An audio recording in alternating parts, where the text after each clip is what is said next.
Hay momentos en la vida donde te das cuenta de que has estado viviendo en piloto automático, siguiendo un guión que nunca elegiste escribir. Para mí, ese momento llegó una noche de viernes, sentado en la mesa del comedor de mis padres, mientras mi hermana menor se burlaba de mi suerte por tener un buen trabajo. Suerte. Esa palabra se quedó flotando en el aire como humo tóxico. Tengo 32 años y trabajo como ingeniero de sistemas para una empresa tecnológica en la ciudad. Gano bien, muy bien de hecho, cerca de $170,000 al año, algo que nunca imaginé cuando era ese chico de barrio que estudiaba con becas y trabajaba los fines de semana para pagar sus libros. Cada dólar que gano me costó noches sin dormir, proyectos que me consumieron, decisiones difíciles y sacrificios que nadie vio. Pero para mi familia, todo fue suerte. Permítanme retroceder un poco para que entiendan cómo llegué a ese momento. Cómo pasé de ser el hijo orgulloso que quería ayudar a su familia a convertirme en algo que mi mejor amigo después describiría con brutal precisión: un cajero automático con voz. Todo comenzó hace casi 7 años. Mi padre, Ricardo, perdió su trabajo en 2008 durante la crisis financiera. Trabajaba en una empresa de logística que cerró operaciones de la noche a la mañana. Tenía 48 años entonces, una edad complicada para reinventarse en el mercado laboral. Al principio, buscó empleo activamente. Lo vi enviar currículums, ir a entrevistas, intentarlo de verdad.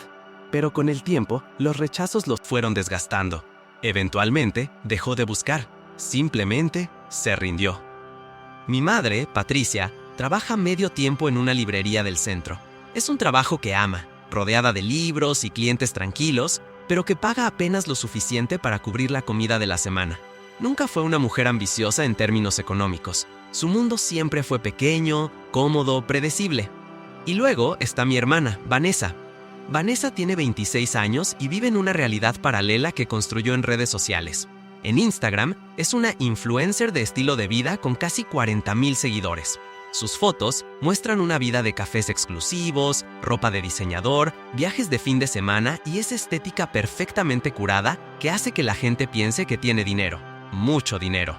La verdad es que Vanessa nunca ha mantenido un trabajo por más de 4 meses. Siempre tiene una excusa. El jefe era tóxico, el ambiente laboral era insoportable, el trabajo estaba por debajo de sus capacidades. En su mente, está destinada a algo más grande, algo que llegará mágicamente sin esfuerzo. Cuando conseguí mi primer trabajo bien pagado, hace 6 años, sentí que finalmente podía retribuir todo lo que mis padres habían hecho por mí. Ellos me criaron, me dieron educación, me apoyaron cuando estudié ingeniería. Era mi turno de ayudar. Empezó de forma inocente.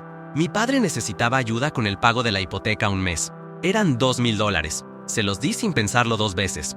Es temporal, me dijo, hasta que consiga algo. Al mes siguiente, mi madre necesitaba dinero para una reparación del auto. $800. Hecho. Vanessa tenía una oportunidad increíble de hacer un curso de marketing digital que le cambiaría la vida. $1,500. Le transferí el dinero esa misma tarde. Cada vez que ayudaba, sentía una mezcla de orgullo y propósito. Era el hijo exitoso, el hermano generoso, el hombre de la familia. Mis padres me decían lo orgullosos que estaban de mí. Vanessa me abrazaba y me llamaba el mejor hermano del mundo. Me sentía importante, necesitado, amado. No me di cuenta de que estaba construyendo mi propia trampa. El problema con ayudar una vez es que se convierte en expectativa. La segunda vez se vuelve costumbre. Y para la 10ª vez ya no es ayuda, es obligación. Poco a poco, mis favores ocasionales se transformaron en una lista mensual de pagos automáticos. La hipoteca de la casa familiar, los servicios, luz, agua, internet, cable, el plan de telefonía de toda la familia, el seguro del auto, las tarjetas de crédito que sacaron mis padres y que fueron acumulando saldo, los pequeños préstamos de Vanessa que nunca se convertían en devoluciones. Para el 3er año, estaba cubriendo prácticamente todos los gastos de mi familia. Y lo más triste es que nadie parecía verlo como algo extraordinario. Se había normalizado por completo. Las conversaciones familiares cambiaron. Ya no me preguntaban ¿cómo estás?, sino ¿puedes enviarme dinero para...? Las llamadas de mi madre siempre tenían un propósito financiero detrás de los saludos cordiales. Mi padre dejó de mencionar búsquedas de empleo. Vanessa asumió que yo era su fondo de inversión personal para sus proyectos de emprendimiento, que nunca llegaban a ningún lado. Y yo seguí pagando. Porque eso es lo que hacen los buenos hijos, ¿verdad? Los buenos hermanos, los hombres responsables. Había otra persona en esta ecuación que aún no he mencionado, mi tío Ernesto. Ernesto es el hermano mayor de mi padre, un hombre de 58 años con ese tipo de carisma superficial que oculta una naturaleza profundamente egoísta. Después de que mi abuelo murió hace 3 años, Ernesto asumió el control del pequeño patrimonio familiar, una propiedad que mi abuelo había comprado décadas atrás y que generaba algunos ingresos de alquiler. No era una fortuna, pero era algo, un respaldo. Mi abuelo, en su testamento, había establecido que esos ingresos debían dividirse equitativamente entre sus hijos y nietos, con Ernesto como administrador temporal hasta que se hicieran los trámites legales correspondientes. Temporal se convirtió en indefinido. Ernesto manejaba esos fondos con una opacidad total. Cada vez que alguien preguntaba por números específicos, respondía con generalidades vagas y un tono condescendiente que cortaba cualquier cuestionamiento. Las cosas están bajo control, decía. No te preocupes por eso. Pero yo sí me preocupaba. Había algo que no cuadraba en sus explicaciones. Los ingresos de alquiler deberían haber sido suficientes para, al menos, aliviar parte de la carga financiera de mi padre, pero ese dinero parecía evaporarse antes de llegar a sus manos. Intenté hablar con mi padre sobre esto, pero él defendía a Ernesto ciegamente. Es mi hermano, él sabe lo que hace, no seas desconfiado. Desconfiado, como si preguntar por transparencia financiera básica fuera un defecto de carácter. Entonces llegó esa cena de viernes, la que mencioné al principio. Estábamos todos reunidos, mis padres, Vanessa, yo y Ernesto, que había pasado de casualidad justo a la hora de cenar, como solía hacer cuando había comida gratis en la mesa. La conversación giraba alrededor de Vanessa y su último proyecto. Había decidido que quería lanzar su propia línea de productos de belleza. No tenía experiencia en cosmética, ni conocimientos de manufactura, ni capital inicial, ni plan de negocios. Pero tenía visión y pasión, y eso, según ella, era suficiente. Solo necesito capital semilla, dijo, picoteando su ensalada. Unos 10,000 para empezar, nada del otro mundo.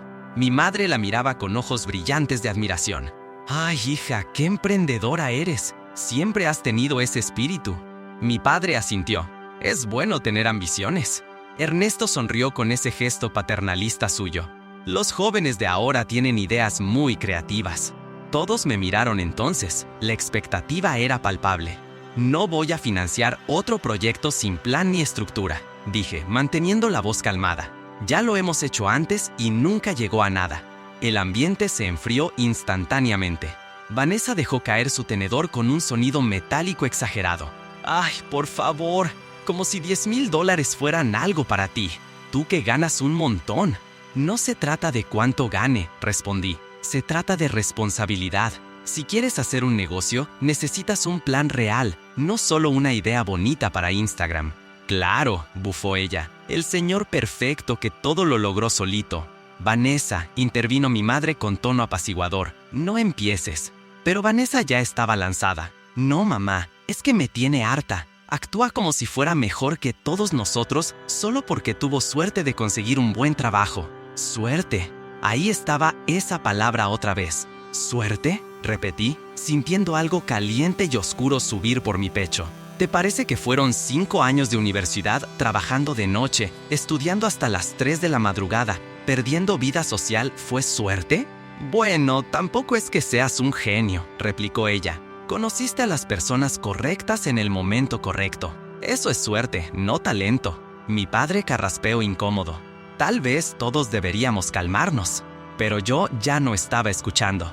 Miraba los rostros alrededor de esa mesa y veía algo que nunca había querido admitir. Ninguno de ellos me respetaba realmente. Veían mi dinero, mi utilidad, mi función, pero no me veían a mí. Me levanté de la mesa. Tengo que irme. Ay, no seas dramático, dijo Vanessa. Siempre tan sensible. Salí de esa casa sin despedirme. Conduje hasta el departamento de mi mejor amigo Diego, porque necesitaba hablar con alguien que no me viera como un medio para conseguir algo. Diego y yo nos conocemos desde la universidad. Es ingeniero industrial, trabaja en consultoría y tiene esa mentalidad analítica y directa que a veces resulta brutalmente honesta. Cuando llegué a su puerta esa noche, él estaba terminando de trabajar en su laptop. «Te ves terrible», fue lo primero que dijo. Necesito una cerveza y una conversación honesta. Puedo darte ambas, pasa. Nos sentamos en su balcón con la ciudad iluminada frente a nosotros y le conté todo. No solo lo de esa noche, sino todo. Los años de pagos, las expectativas crecientes, la falta de gratitud, la sensación de estar siendo exprimido hasta quedar seco. Diego me escuchó en silencio, tomando su cerveza, con esa expresión pensativa que ponía cuando analizaba problemas complejos. Cuando terminé de hablar, él suspiró y me miró directo a los ojos.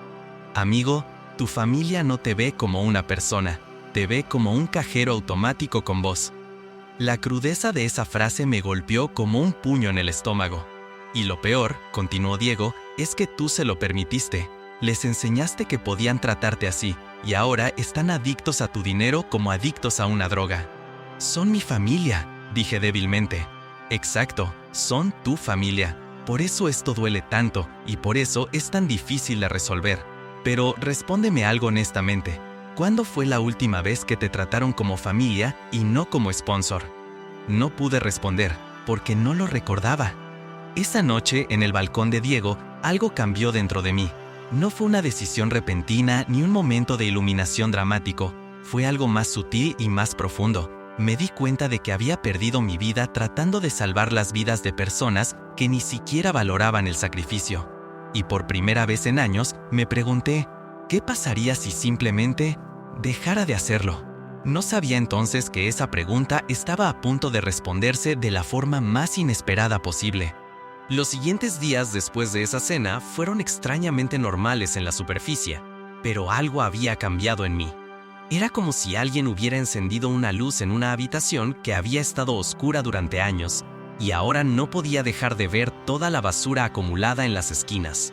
Empecé a prestar atención a cosas que antes ignoraba deliberadamente, como el hecho de que mi madre me llamaba exactamente 3 veces por semana, siempre los lunes, miércoles y viernes, y cada llamada seguía el mismo patrón: 5 minutos de conversación superficial sobre el clima o algún programa de televisión, seguido por por cierto, y luego la verdadera razón de la llamada. Necesitaba dinero para algo. Siempre había algo. O como Vanessa, que había dejado de responder mis mensajes casuales, pero contestaba en segundos cuando mencionaba cualquier cosa relacionada con dinero. Sus historias de Instagram mostraban una vida de lujos: desayunos en cafeterías caras, ropa nueva cada semana, salidas nocturnas en lugares exclusivos. Todo financiado por mi cuenta bancaria, aunque sus seguidores ignoraban todo esto. O mi padre, que pasaba los días viendo televisión en el sofá, pero que milagrosamente encontraba energía para llamarme cuando el cable estaba por cortarse o cuando necesitaba dinero para gastos personales que nunca especificaba. Diego tenía razón, no era familia, era una transacción comercial disfrazada de amor filial. El martes de la semana siguiente recibí un mensaje de mi madre. Era inusual, porque no era uno de sus días habituales de llamada. Hijo, necesito que hablemos, es importante. ¿Puedes venir a casa este fin de semana? Algo en el tono del mensaje me puso nervioso. No era la petición casual de siempre, había una formalidad extraña en sus palabras. ¿De qué se trata?, respondí. Es mejor hablarlo en persona. ¿El sábado a las 11 está bien? Acepté, aunque una voz en mi cabeza me advertía que algo estaba mal. El resto de la semana fue una mezcla de ansiedad y una extraña anticipación. Diego y yo habíamos estado saliendo a tomar café después del trabajo, y en esas conversaciones yo había empezado a verbalizar cosas que nunca me había atrevido a pensar en voz alta. El problema es que no sé cómo salir de esto sin destruir a mi familia, le dije una tarde mientras removía distraídamente mi café. ¿Destruir a tu familia? Diego alzó una ceja. Amigo, ellos se van a destruir solos. Tú solo estás retrasando lo inevitable mientras te consumes en el proceso. Pero son adultos que dependen de mí. Son adultos que eligieron depender de ti. Esa es la diferencia. Tu papá podría buscar trabajo. Tu mamá podría buscar algo de tiempo completo. Tu hermana podría, no sé, trabajar. En lugar de eso, encontraron algo más fácil: tú. Diego sacó una libreta pequeña que siempre cargaba para sus análisis de trabajo. Era su forma de procesar problemas, convirtiéndolos en datos, números, variables. Dijo: hagamos un ejercicio. Dime, cuéntame exactamente cuánto gastas en tu familia cada mes. Todo. Suspiré. No llevo un registro exacto. Entonces empecemos a hacerlo. Ahora, dime, Durante la siguiente media hora, con una precisión dolorosa, fuimos listando cada gasto. La hipoteca, $2,200. Servicios básicos, $350. Plan de telefonía familiar, $220. Seguro del auto de mi padre, $180. Las tarjetas de crédito de mis padres que yo estaba pagando, mínimo $500 al mes, aunque el saldo nunca bajaba. Los préstamos mensuales a Vanessa, entre $800 y $1,500, dependiendo de sus necesidades. Diego iba anotando cada cifra, y cuando terminamos giró la libreta hacia mí. Total mensual, $5,450, aproximadamente. Y esto es solo lo regular, agregó Diego, sin contar las emergencias que aparecen cada 2 o 3 semanas. Estoy seguro de que el promedio real está más cerca de $7,000 al mes. Miré esos números y sentí algo parecido al mareo. $84,000 al año. Más de la mitad de mi sueldo después de impuestos se iba directamente a mantener a personas que ni siquiera me lo agradecían. ¿Y sabes qué es lo más triste?, continuó Diego. Tú vives en un departamento de 2 habitaciones que alquilas, manejas un auto de hace 5 años y trabajas como loco. Mientras tanto, ellos viven en una casa de 4 habitaciones con jardín, tu papá tiene un auto mejor que el tuyo y tu hermana viste ropa de diseñador. ¿Ves la ironía? La veía. Dios sí que la veía. Trata esto como un proyecto de ingeniería, sugirió Diego. Elimina las emociones por un momento. Si tuvieras un cliente que te trata mal, que no paga, que no valora tu trabajo y espera cada vez más por menos, ¿qué harías? Cancelaría el contrato. Exacto, pues esto no es diferente. Excepto que aquí, el precio que estás pagando no es solo dinero. Es tu paz mental, tu futuro, tu vida. Guardé esa libreta con los números. No sé por qué, pero sentía que iba a necesitarla. El sábado llegó más rápido de lo que esperaba. Conduje hasta la casa de mis padres con un nudo en el estómago que no se disolvía. El vecindario era uno de clase media, tranquilo, con calles arboladas y casas bien mantenidas. La casa de mis padres era una de las más bonitas de la cuadra, con su fachada recién pintada y el jardín cuidado. Todo pagado con mi dinero, por supuesto. Estacioné y antes de bajar me tomé un momento para respirar profundo.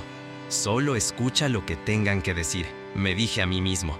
Mi madre abrió la puerta antes de que pudiera tocar. Tenía esa expresión seria que usaba cuando algo realmente importante estaba por suceder. Pasa, hijo. Tu padre y Vanessa están en la sala. Eso ya era raro. ¿Vanessa también? Ella rara vez estaba despierta antes del mediodía los sábados. Entré y los encontré sentados en la sala como un comité de recepción.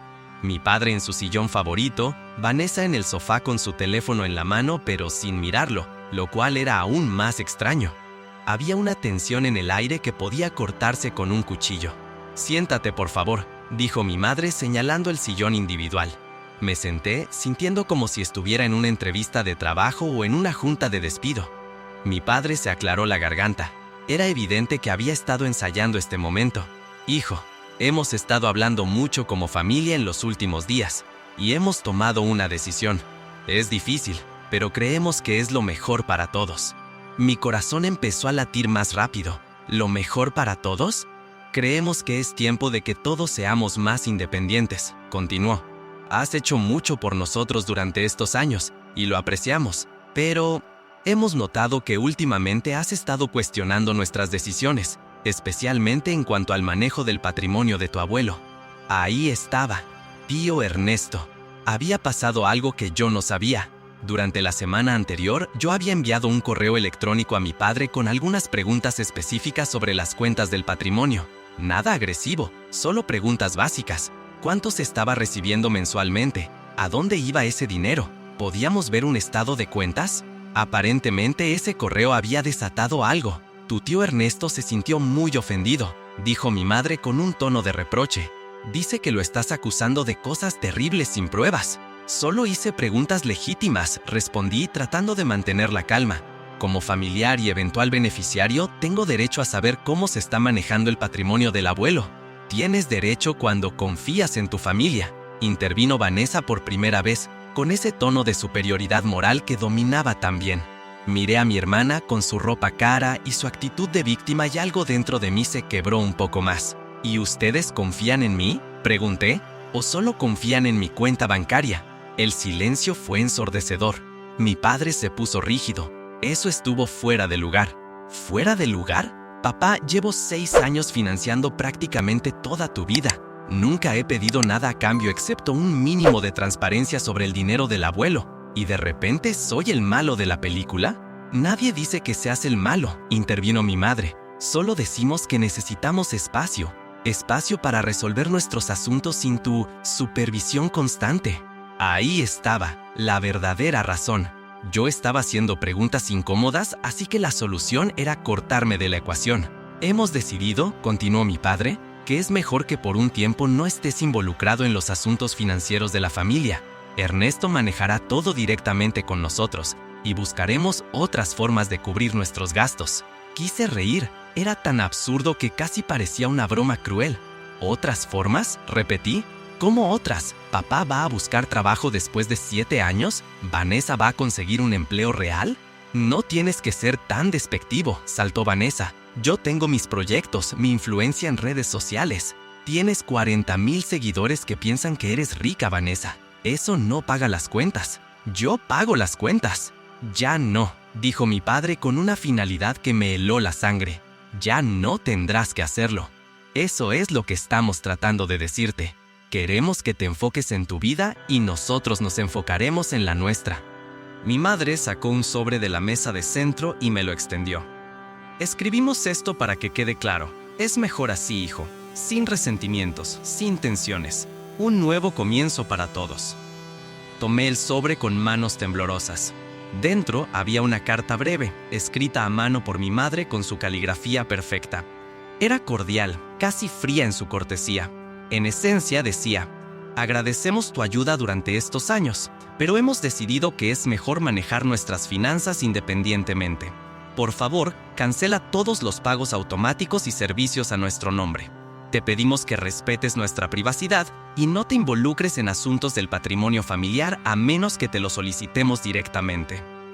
Era una carta de despido. Me estaban despidiendo de ser su hijo proveedor. Levanté la vista y los miré a los tres. Mi padre evitaba mi mirada. Mi madre tenía esa expresión de determinación forzada. Vanessa me miraba con algo parecido al triunfo en los ojos. Y en ese momento, algo muy extraño sucedió dentro de mí. En lugar de sentir dolor o traición, sentí alivio. Era como si me hubieran quitado una mochila de piedras que había estado cargando durante kilómetros sin darme cuenta de cuánto pesaba. Estaba siendo liberado, aunque ellos pensaban que me estaban castigando. Está bien, dije, con una calma que me sorprendió incluso a mí. Si eso es lo que quieren, lo respeto. Mi padre parpadeó, sorprendido. Claramente esperaba resistencia, súplicas, quizás incluso lágrimas. ¿Está bien?, repitió. Sí, cancelo todos los pagos automáticos a partir de este momento. Les deseo suerte con sus nuevos arreglos financieros. Me levanté para irme, pero Vanessa no pudo contenerse. «Qué maduro de tu parte», dijo con sarcasmo. «Aunque estoy segura de que esto es solo un berrinche.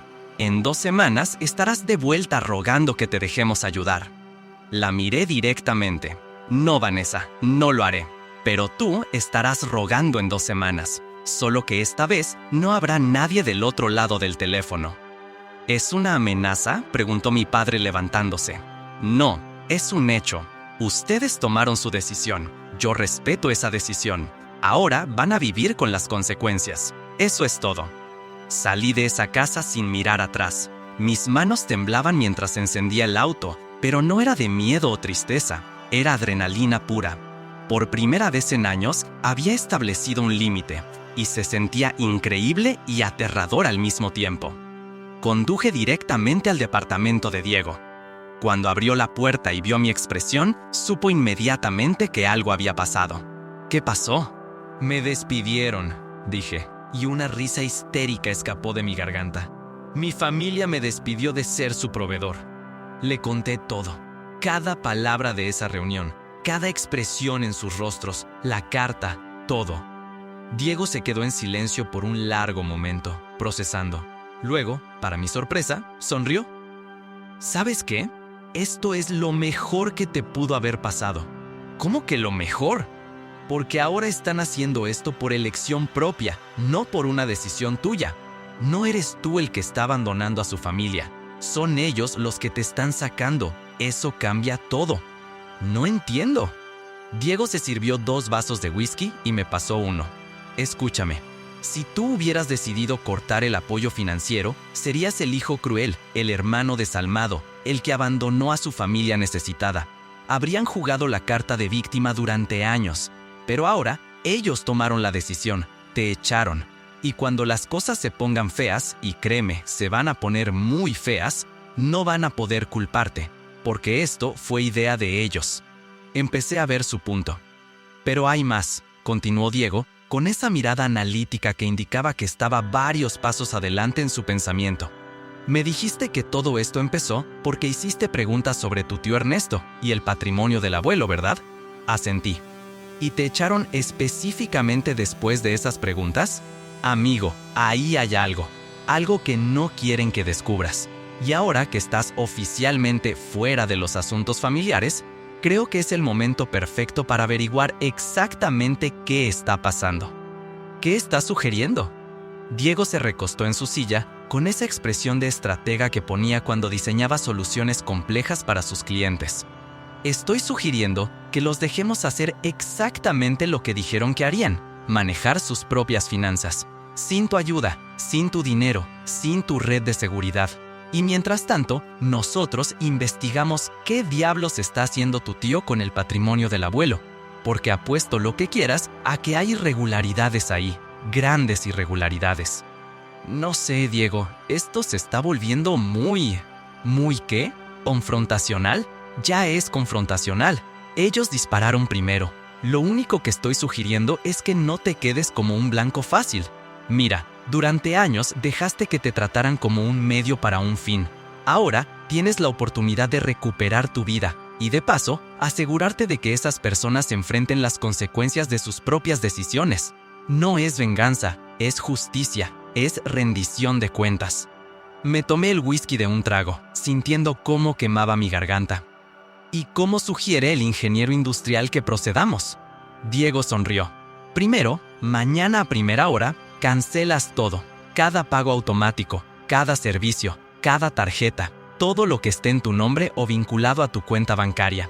Les diste la oportunidad de ser independientes, así que les das las herramientas para hacerlo, la ausencia de tu soporte financiero. Eso va a doler. Se supone que debe doler. Es la única forma en la que la gente aprende.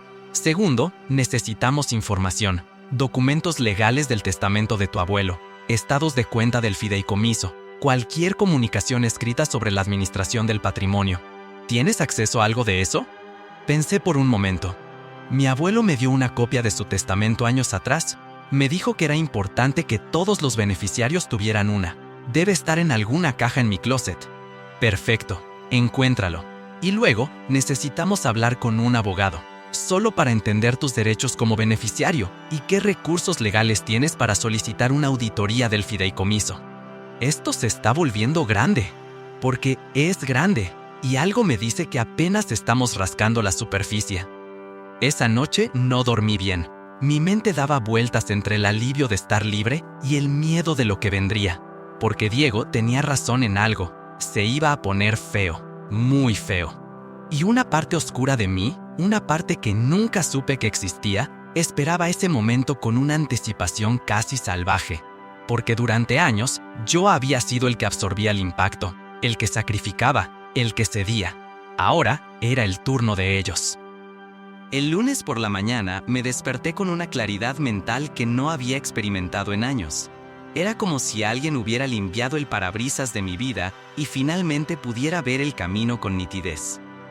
Antes de ir al trabajo, me senté frente a mi laptop con una taza de café y una lista. Diego tenía razón. Esto requería un enfoque metódico, no emocional.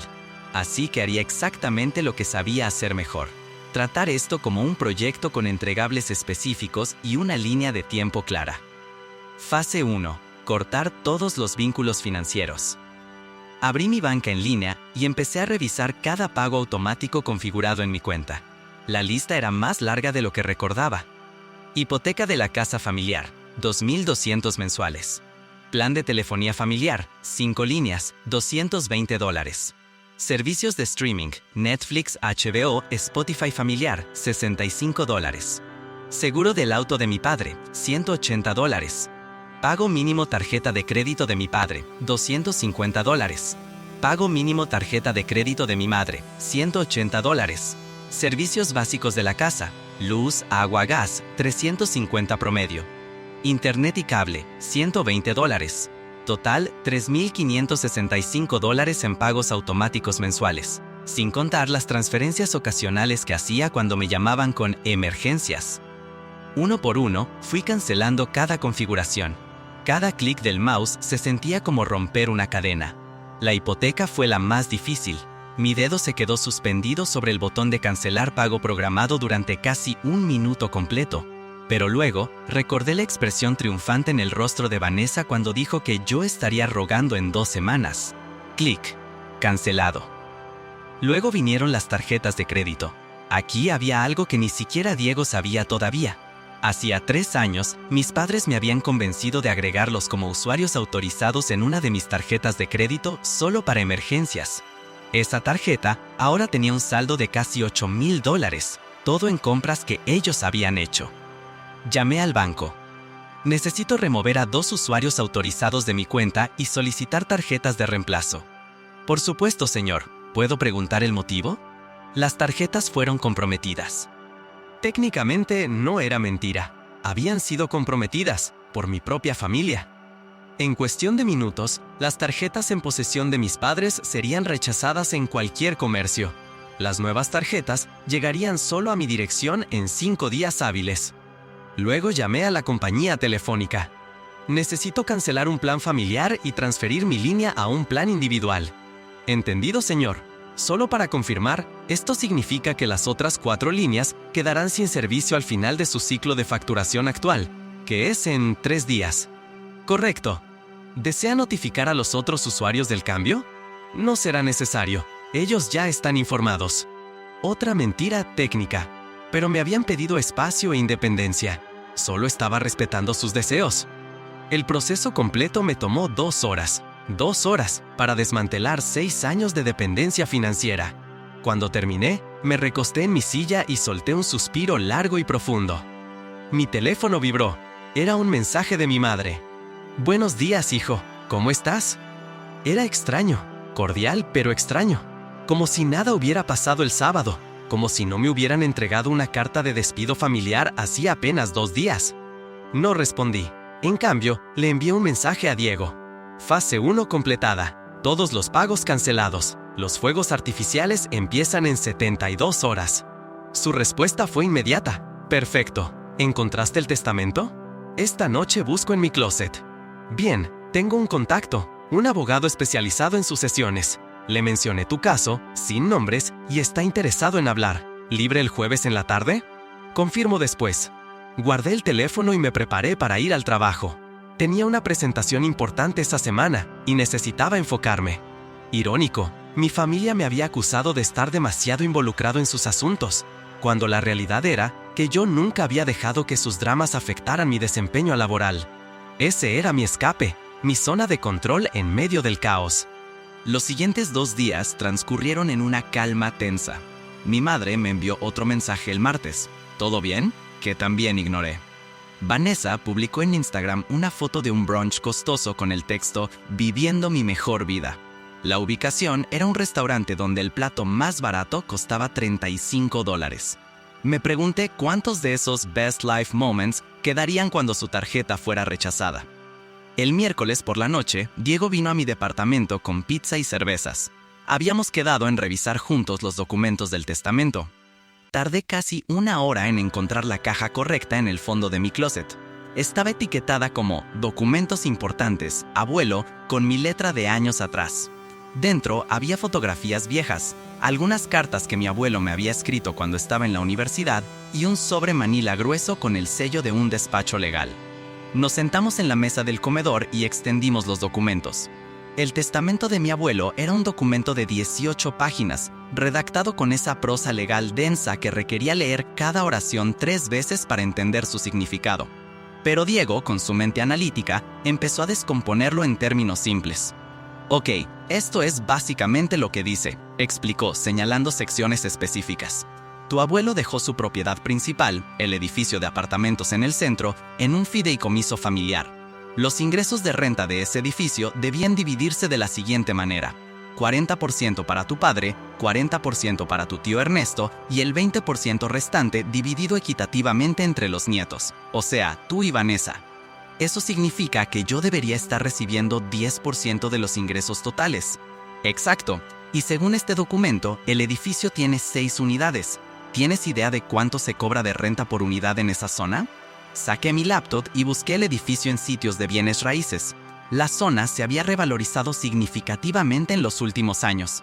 Apartamentos similares en el área estaban rentándose entre $1,800 y $2,200 mensuales. Asumiendo un promedio conservador de $2,000 por unidad, calculó Diego en su libreta, esos son $12,000 mensuales en ingresos totales de renta. Tu 10% serían $1,200 al mes. Nunca he recibido ni un centavo. Lo sé, y tu papá debería estar recibiendo $4,800 mensuales. ¿Alguna vez mencionó recibir esa cantidad?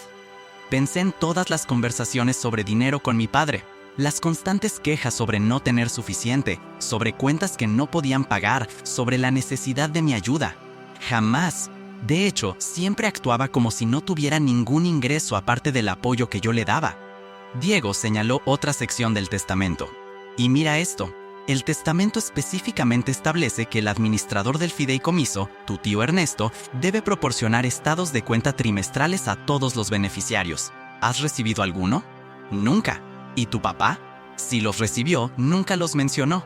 Y cada vez que yo preguntaba sobre el tema, me decía que no me preocupara, que Ernesto tenía todo bajo control. Diego se recostó en su silla, con esa expresión que ponía cuando había detectado un patrón problemático en un proyecto. Entonces, tenemos un administrador que no proporciona estados de cuenta como lo requiere legalmente el testamento, y un beneficiario principal, tu padre, que no recibe el dinero que le corresponde, o que lo recibe y miente sobre ello. Ambos escenarios son malos, pero por razones diferentes. ¿Qué quieres decir?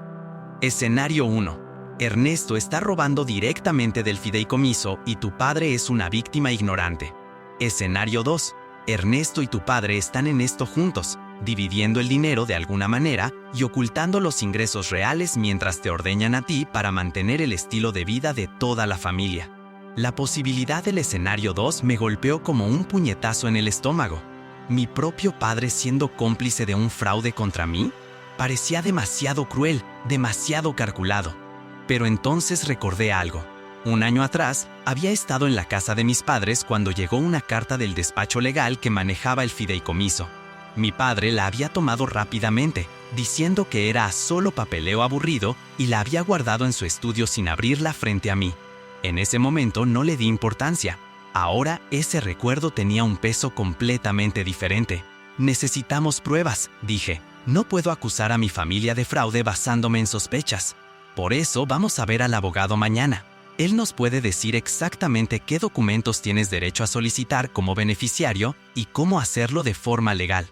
Mientras tanto, Diego sacó su teléfono y abrió la aplicación de Instagram. Fue directo al perfil de Vanessa. Mientras tanto, hay otra línea de investigación que podemos seguir. Tu hermana ha estado documentando meticulosamente cada gasto frívolo que hace. Es como si estuviera construyendo su propio caso en nuestra contra. Empezó a hacer capturas de pantalla de las publicaciones de Vanessa de los últimos 3 meses. Restaurantes caros, ropa de diseñador, un fin de semana en un resort de playa, bolsas que costaban más que mi renta mensual. Todo esto con tu dinero, dijo Diego. Y ella lo sabe, pero sus seguidores no. Para ellos, ella es esta influencer exitosa y próspera. ¿Sabes lo que pasaría si la verdad saliera a la luz? Diego, no quiero arruinar su carrera en redes sociales. ¿Su carrera? Amigo, ella no tiene una carrera, tiene una mentira bien fotografiada. Y esa mentira la construiste tú con tu cuenta bancaria. Lo único que estoy diciendo es que deberíamos tener esta información lista, por si acaso. Por si acaso. Esas palabras quedaron flotando en el aire entre nosotros. El jueves llegó, y con él la primera señal de que las cosas estaban empezando a derrumbarse del otro lado. A las 9:47 am, recibí una llamada de mi madre. No contesté. 3 minutos después, otra llamada. Luego un mensaje de texto. Hijo, necesito hablar contigo urgente. Por favor, llámame. La ignoré y seguí trabajando. A las 11:30 am, mi padre me llamó. Tampoco contesté. Luego vino un mensaje de Vanessa, y este fue diferente. No había emojis, no había actitud, solo ¿qué hiciste? Le reenvié el mensaje a Diego con un solo comentario. Creo que acaban de descubrir que sus tarjetas no funcionan. Su respuesta, excelente. Nos vemos a las 4 p.m. con el abogado. El despacho del abogado estaba en un edificio corporativo del centro. El licenciado Marcos Herrera era un hombre de unos 50 años, con ese aire de profesional experimentado que inspira confianza inmediata. Diego lo había conocido en un caso de consultoría empresarial años atrás.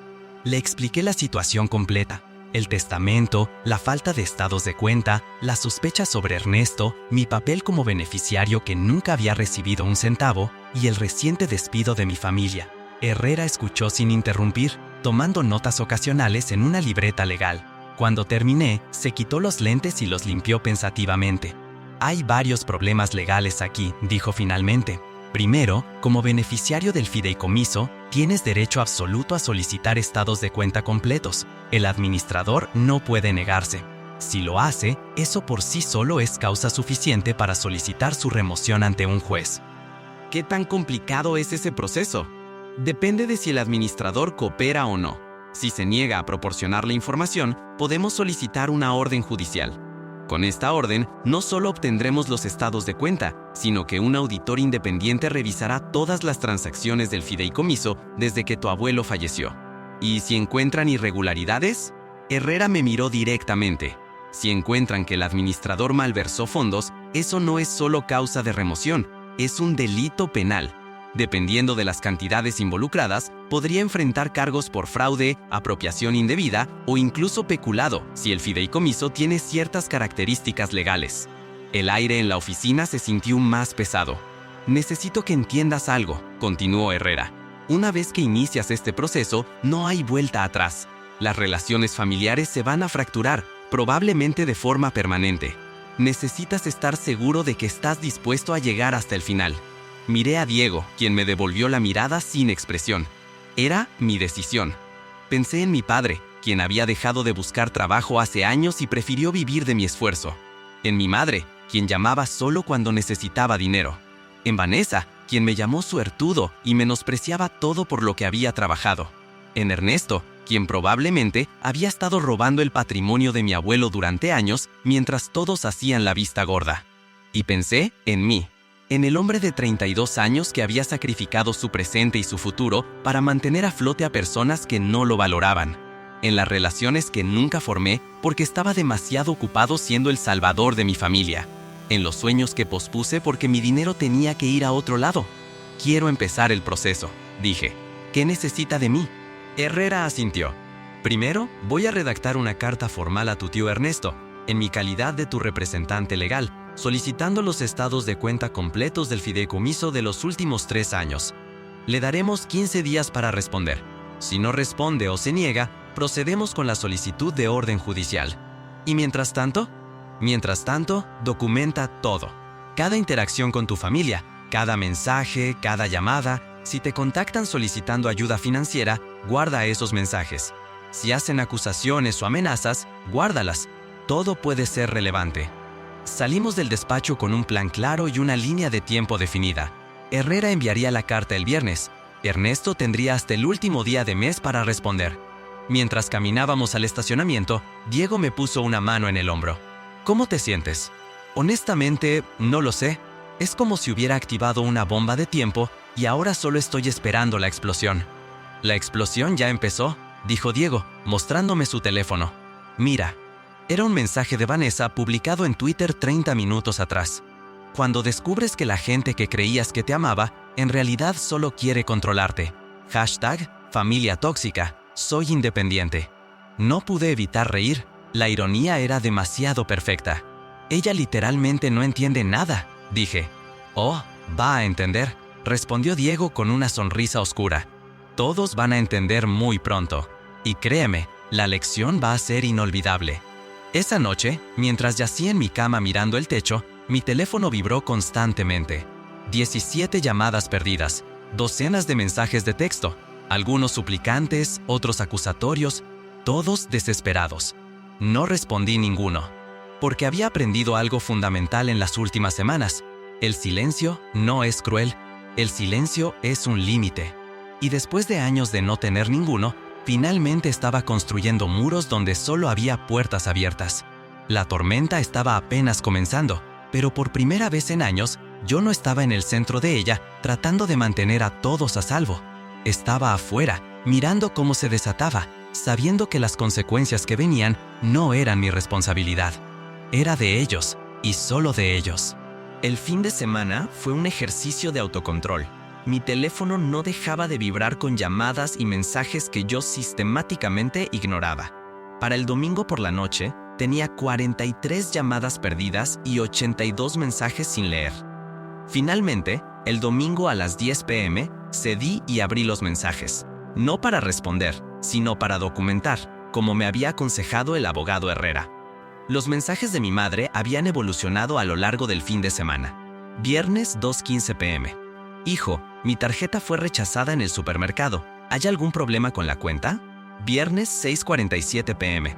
Por favor, llámame. Necesito saber qué está pasando. Sábado 9:23 a.m. No entiendo por qué no contestas. ¿Hice algo mal? Sábado 8:34 p.m. Tu padre está muy molesto. Dice que cancelaste todos los pagos sin avisar. Eso no es justo. Domingo 11:15 a.m. Necesitamos hablar urgente. Esto no puede esperar. Los mensajes de mi padre eran más directos y con un tono progresivamente más hostil. Viernes 5:30 p.m. Llámame ahora. Esto es inaceptable. Sábado 10:02 a.m. No sé qué juego estás jugando, pero necesitas arreglar esto ya mismo. Sábado 7:15 p.m. ¿Cancelaste el seguro del auto? Me multaron porque no tengo cobertura vigente. Vas a tener que pagar eso. Domingo 3:45 p.m. Tu comportamiento es infantil y vengativo. Esperaba más madurez de ti. Pero los mensajes de Vanessa eran, con diferencia, los más reveladores. Viernes 11:58 a.m.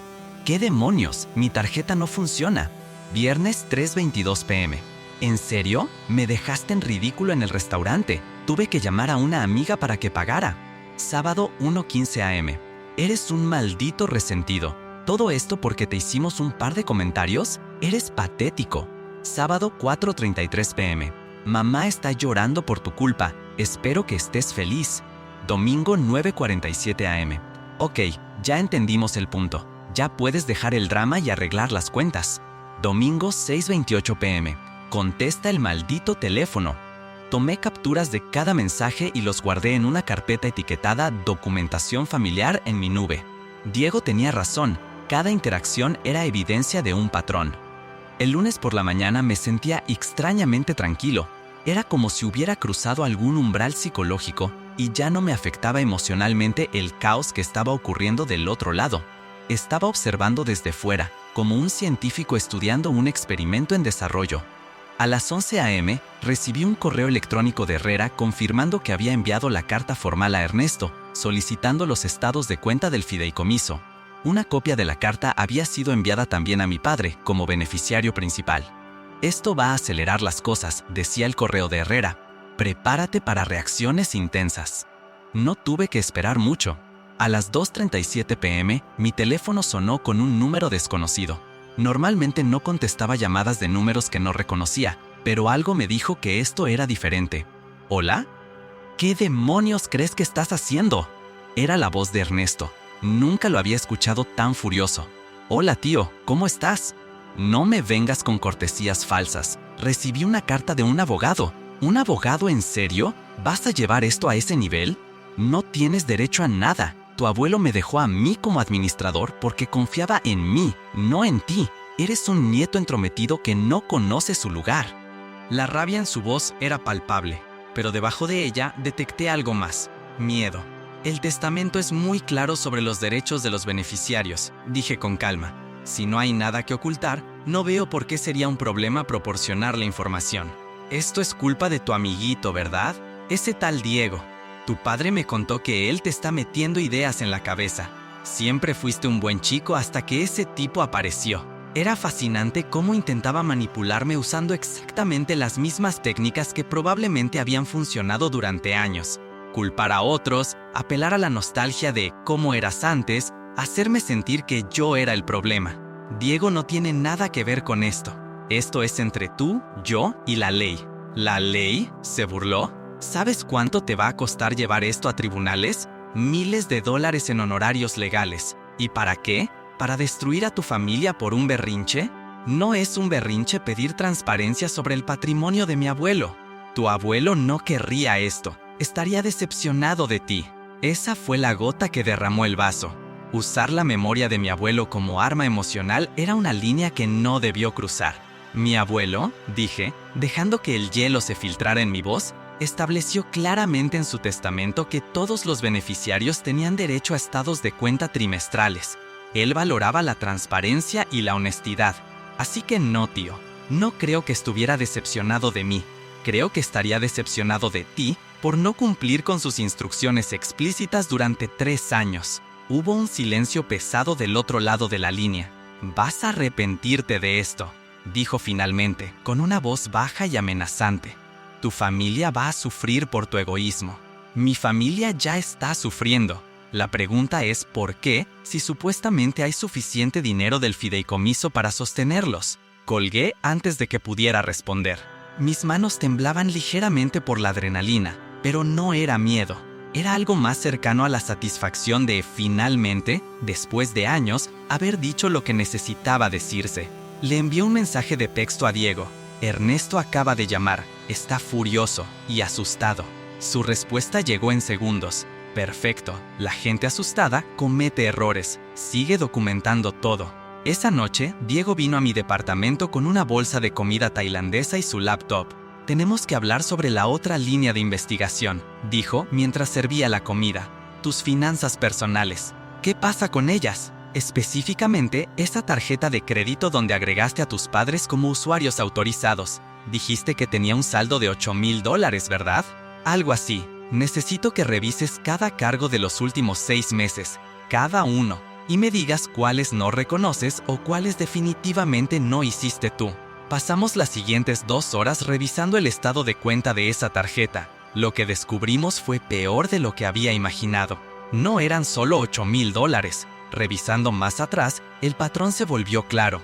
Por casi 2 años, esa tarjeta había sido usada constantemente por mi familia y yo había estado pagándola sin revisar realmente los detalles. Asumía que eran emergencias, como me decían, pero los cargos contaban una historia diferente. Vanessa, $4,200 en ropa de diseñador. En los últimos 6 meses, boutiques exclusivas, tiendas en línea de lujo, accesorios que costaban cientos de dólares cada uno.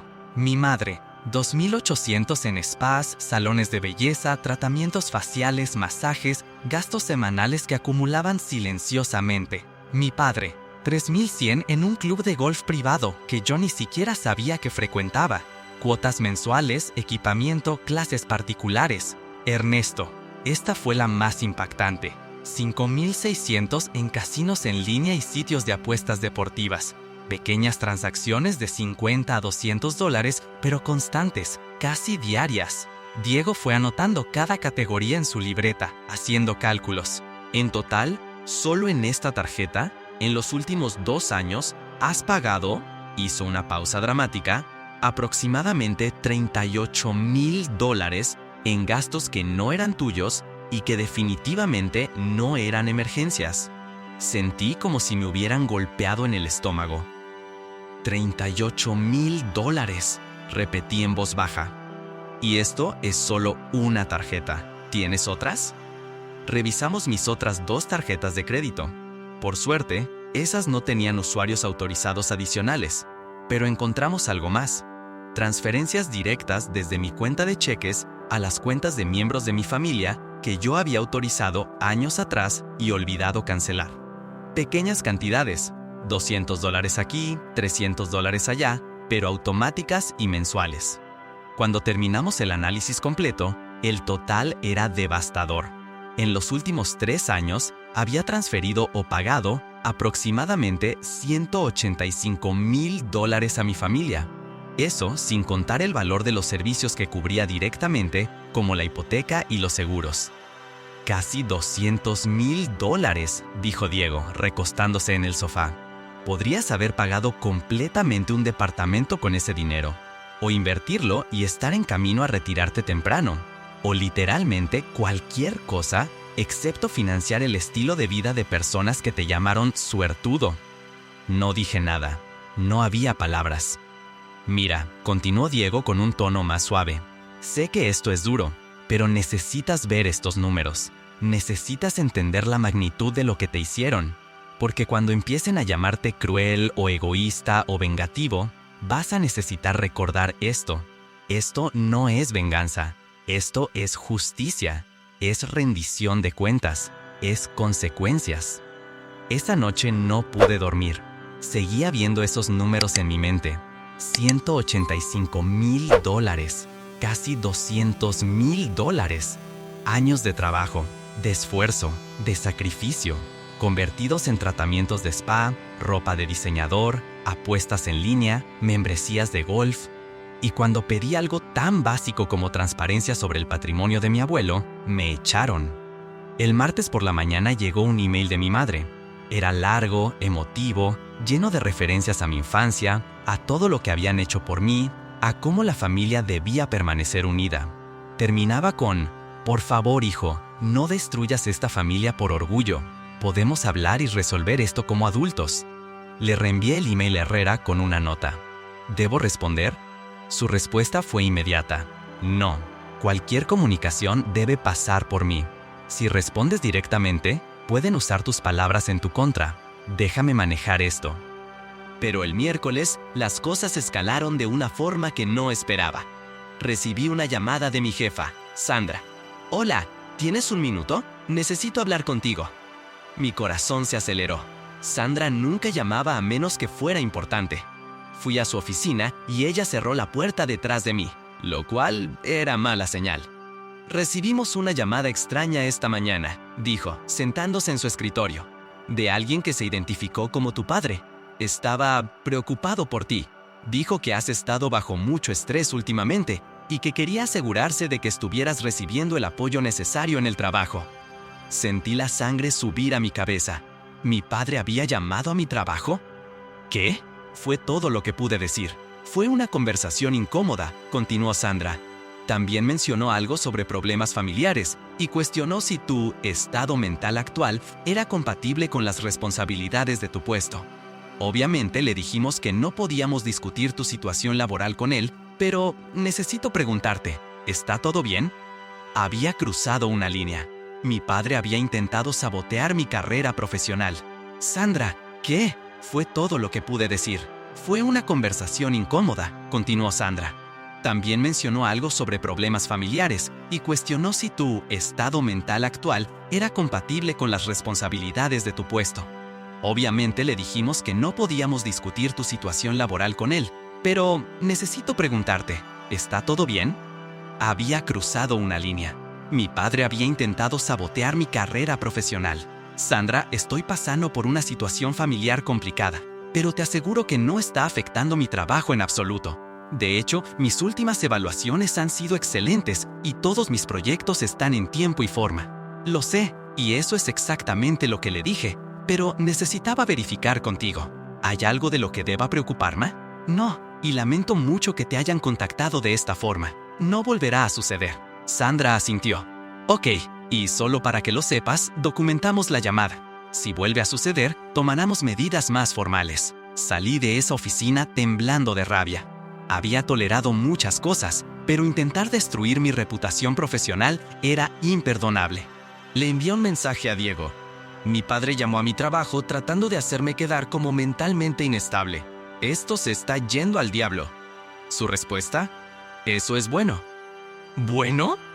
Están desesperados. La gente desesperada hace cosas estúpidas e ilegales. Tu padre acaba de hacer algo que podría considerarse difamación o interferencia laboral maliciosa. Documenta todo con recursos humanos. Y ahora, sinceramente, creo que es tiempo de acelerar el otro plan. ¿Qué otro plan? El plan Vanessa. Me llamó esa noche y me explicó su idea. Mira, Tu hermana ha construido toda su presencia en línea sobre una mentira. Sus seguidores piensan que es rica, exitosa, independiente. Pero la realidad es que es una desempleada de 26 años que vive de tu dinero mientras se burla de ti, ¿correcto? Correcto. ¿Y qué pasaría si esa realidad saliera a la luz? Diego, ya te dije que no quiero destruir su carrera en redes sociales. No estoy hablando de destruirla, estoy hablando de exponerla. Hay una diferencia.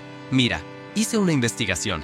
¿Sabías que una de las cosas que más odian los seguidores de influencers es la falta de autenticidad? Descubrir que alguien está fingiendo riqueza es literalmente el peor pecado en ese mundo. Y tenemos pruebas. Tenemos los estados de cuenta de la tarjeta mostrando cada compra. Tenemos sus publicaciones en Instagram mostrando esas mismas compras. Podemos correlacionar cada foto con un cargo específico en tu tarjeta. Es irrefutable. No sé, Diego. Eso se siente cruel. ¿Cruel? Ella te llamó suertudo. Te humilló frente a tu familia. Gastó miles de tus dólares mientras te despreciaba. Y cuando trataste de establecer límites, te echaron. ¿Y tú? ¿Te sientes cruel por considerar exponer la verdad? Tenía un punto, pero algo en mí todavía resistía. Dame tiempo para pensarlo. No tienes mucho tiempo. Tu familia está escalando. Tu padre ya intentó sabotear tu trabajo. ¿Qué sigue? No puedes solo defenderte. A veces, la mejor defensa es un buen ataque. Esa noche, acostado en mi cama, pensé en todo lo que había pasado. En 6 años de sacrificio, en casi $200,000 gastados, en la palabra suertudo, en la carta de despido familiar, en la llamada a mi trabajo. Y pensé en algo que mi abuelo me había dicho una vez años atrás, cuando yo era joven e idealista. Hijo, la bondad sin límites no es bondad, es debilidad. Y la gente débil no ayuda a nadie, ni siquiera a sí mismos. En ese momento no entendí lo que quería decir. Ahora lo entendía perfectamente. Tomé mi teléfono y le escribí a Diego. ¿Cuándo podemos empezar con el plan Vanessa? Su respuesta llegó en segundos. Mañana. Pero cuando empecemos, no hay vuelta atrás. ¿Estás seguro? Miré el techo de mi habitación por un largo momento, escuchando el silencio de mi departamento. Mi departamento pequeño que alquilaba porque todo mi dinero se iba a mantener a una familia que me despreciaba. Estoy seguro, escribí, y presioné enviar. El jueves por la mañana, Diego llegó a mi departamento a las 7 a.m. con 2 cafés y una expresión de total concentración. Era la misma cara que ponía cuando estaba a punto de presentar una propuesta importante a un cliente. Enfocado, estratégico, implacable. Ok, dijo, abriendo su laptop en mi mesa del comedor. Antes de hacer cualquier cosa, necesito que estés absolutamente seguro de esto. Una vez que ejecutemos, no hay marcha atrás. Tu hermana va a saber que fuiste tú. Tu familia entera va a saber que fuiste tú. Y las consecuencias van a ser permanentes. Tomé un sorbo de café y asentí. Estoy seguro. Bien. Entonces déjame explicarte exactamente lo que va a pasar. Esto no es venganza impulsiva, es una estrategia en cascada, diseñada para que cada acción desencadene la siguiente de forma natural, creando un efecto dominó que exponga la verdad sin que parezcas el villano. Abrió un documento en su laptop que tenía el título Proyecto Rendición de Cuentas, Fase de Ejecución. La fase 1 ya está completa, explicó. Cortaste todos los pagos automáticos y servicios. Eso les dio una probadita de lo que es la independencia financiera real. Ahora vienen las fases 2, 3 y 4 que se ejecutan simultáneamente para maximizar el impacto. Me mostró su plan. Fase 2. Exposición de irregularidades financieras. Herrera ya envió la carta formal a Ernesto. Esperamos su respuesta o la falta de ella para proceder legalmente. Mientras tanto, debemos compilar todas las pruebas de gastos no autorizados. Fase 3. Liberación de documentación. Publicación estratégica de información pública sobre el estilo de vida falso de Vanessa, sin violar leyes de privacidad, solo correlacionando información que ella misma hizo pública. Fase 4. Consecuencias naturales. Permitir que el sistema legal, financiero, social haga su trabajo. No intervenir cuando las consecuencias lleguen. Mantener documentación de cualquier acoso o amenaza. La belleza de este plan, continuó Diego, es que nosotros no estamos atacando a nadie, solo estamos removiendo tu protección financiera y exponiendo verdades que ya existían. Todo lo demás son consecuencias naturales de sus propias decisiones. ¿Y cómo empezamos con la fase 3? Diego sonrió de una forma que era casi inquietante. con una cuenta anónima de redes sociales y un poco de investigación de fuente abierta. Nada ilegal, nada que viole privacidad, solo correlación de datos públicos. Pasamos las siguientes 2 horas construyendo lo que Diego llamó el dossier de la realidad. Usando solo información que Vanessa había publicado públicamente en Instagram, creamos una línea de tiempo detallada. 15 de marzo, Vanessa publica foto con un bolso de diseñador Louis Vuitton. Caption: consintiéndome #BossBabe. Correlación: cargo en mi tarjeta de crédito por $2,400 en la boutique Louis Vuitton, mismo día. 22 de marzo, foto en un restaurante exclusivo. Caption: almuerzo con potencial inversor. #emprendedora. Correlación: cargo en mi tarjeta por $340 en ese mismo restaurante, mismo día. Nota: no hay ningún inversor. Es su amiga Julia. 3 de abril, foto de un fin de semana en un resort de playa. Caption: algunas veces solo necesitas desconectarte y renovar energías. #me amo. Correlación: cargos en mi tarjeta por hotel 890, restaurantes 420 y spa 350, en las fechas exactas. Y así sucesivamente. Teníamos 47 publicaciones correlacionadas con cargos específicos en mi tarjeta de crédito en los últimos 6 meses. Era irrefutable. El golpe maestro, dijo Diego, es que no vamos a publicar los números específicos de tus tarjetas. Eso sería invasivo. Solo vamos a publicar sus propias fotos con los pies de foto originales. Dejemos que sus seguidores conecten los puntos. Creó una cuenta en Twitter llamada @ladurarealidad, con una foto de perfil genérica. Cuentas como esta existen a cientos en redes sociales, explicó. Se dedican a exponer influencers falsos. Es parte de la cultura de Internet. Nadie va a sospechar que tiene conexión contigo. El primer tweet fue simple. Hilo: la influencer @Vanessa Lifestyle, 40,000 seguidores, ha estado vendiendo una mentira. Aquí está la verdad detrás del lujo, recibos incluidos. Luego vino una serie de tweets mostrando las fotos de Vanessa lado a lado con información pública sobre los precios de los artículos y lugares que mostraba. Este bolso Louis Vuitton que mostró en marzo, $2,400. Ella no tiene trabajo. Entonces, ¿de dónde sale el dinero?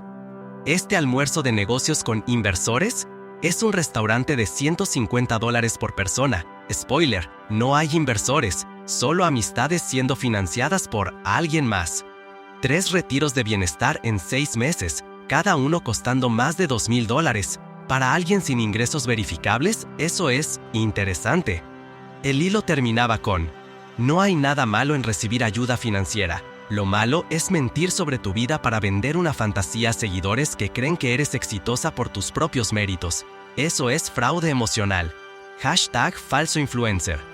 No mencionamos tu nombre, no mencionamos a tu familia, no violamos ninguna privacidad, dijo Diego.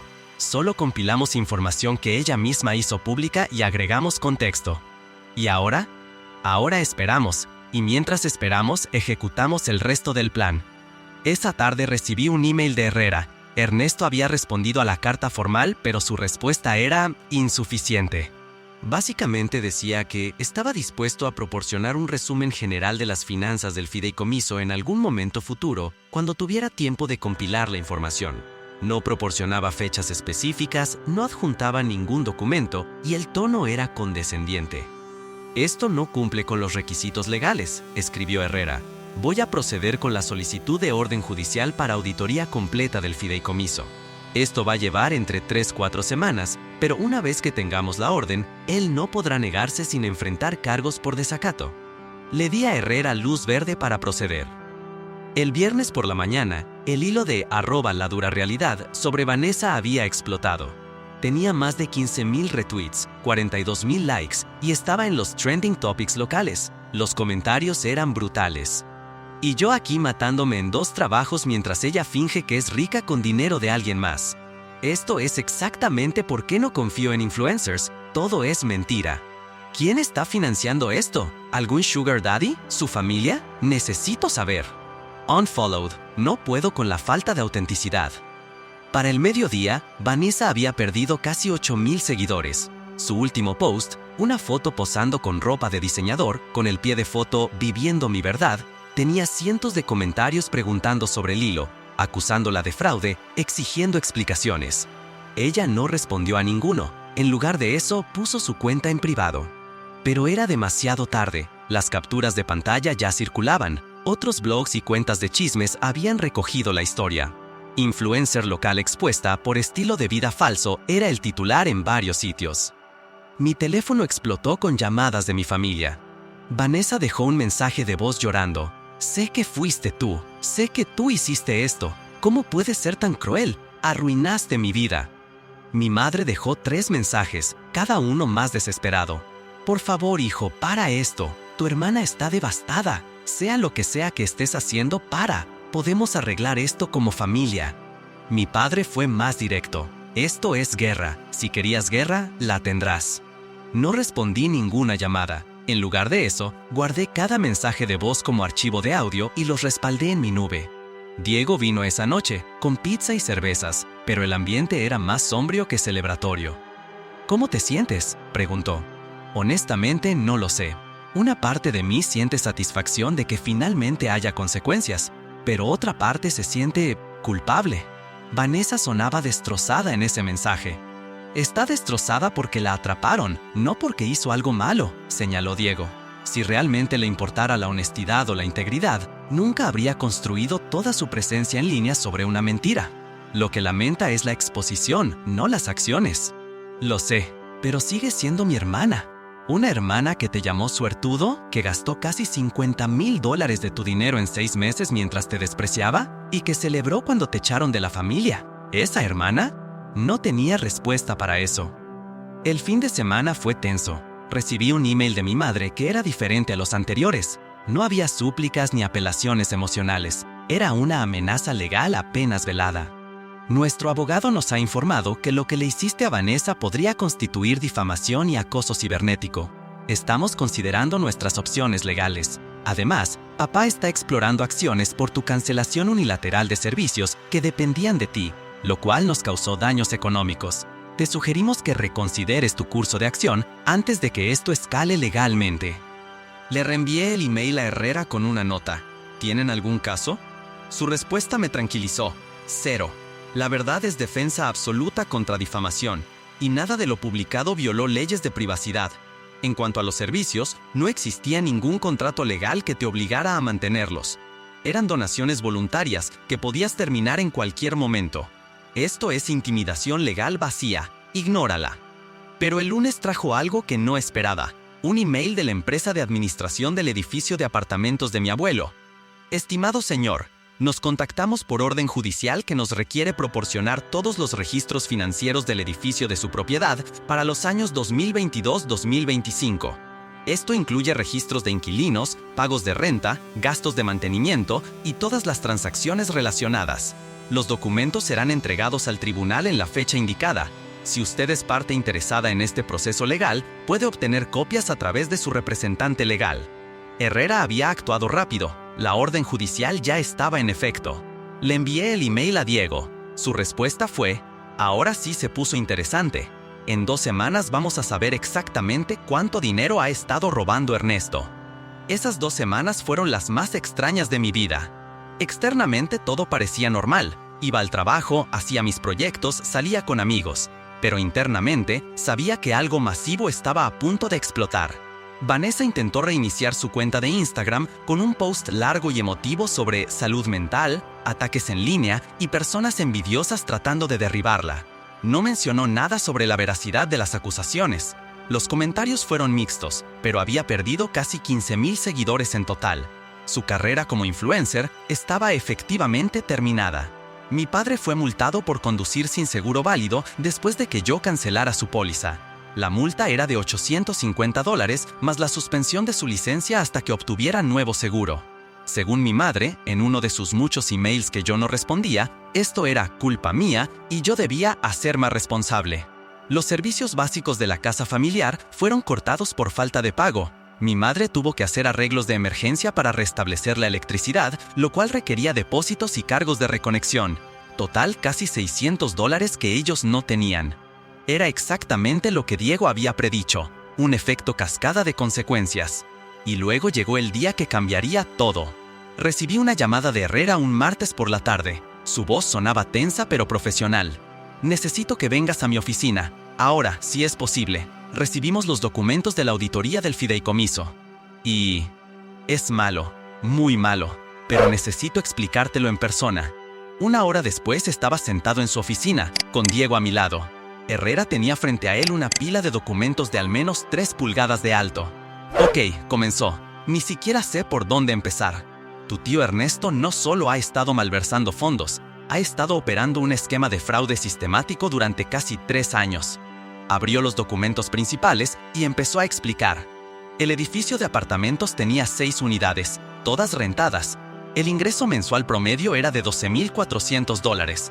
Anualmente, eso sumaba aproximadamente $148,800. Según el testamento, ese dinero debía dividirse. 40% para mi padre, 59,520 anuales. 40% para Ernesto, 59,520. Y 20% dividido entre los nietos, 29,760 total. 14,800 para mí y 14,800 para Vanessa.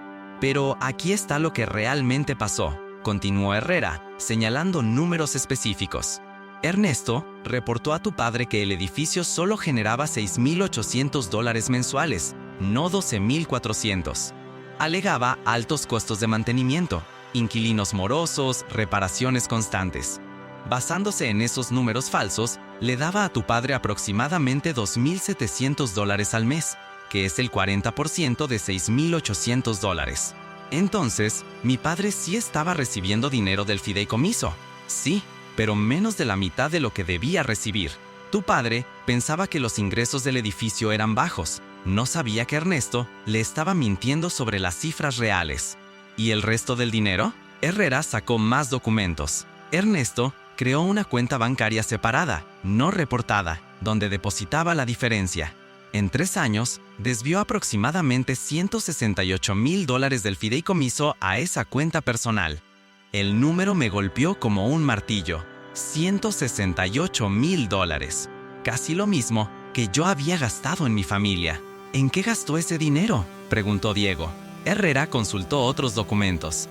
Casinos, principalmente. También pagos de tarjetas de crédito personales, un auto nuevo, vacaciones.